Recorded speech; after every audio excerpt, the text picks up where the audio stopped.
Hi guys, welcome to my channel. আজ আমি তোমাদের দেখাবো কিভাবে আমি সুন্দর চুড়িটা বানিয়েছি। আমি আজকে মেহরুন কালারের চুড়ি বানাবো। আমার কাছে আজকাল এই মেহরুন কালার চুড়িটাই বেশি ভালো লাগছে। এর জন্য আমি এখানে উল সুতাটা নিয়ে নিয়েছি।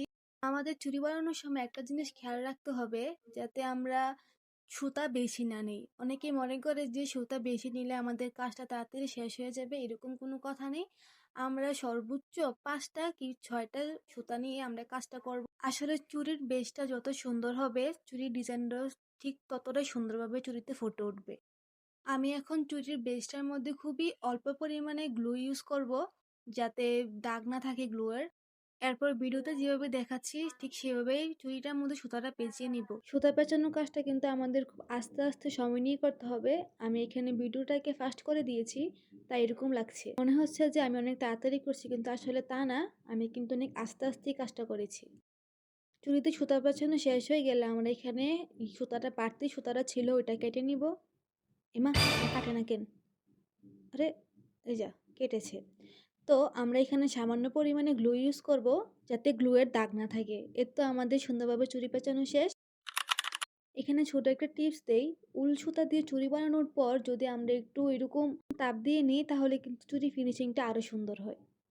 এরপর আমি এখানে চুড়ির বেসের উপর কাজ করছি। আমি এখানে খুবই সিম্পল কুন্দনের ডিজাইন আমি চুজ করেছিলাম।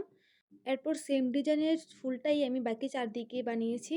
এরপর মাঝখানে যে ফাঁকা জায়গাটা ছিল, আমি ওইখানে ড্রপ শেপের কুন্দনগুলা নিয়ে আমি এখানে ফুলের ডিজাইন করেছি।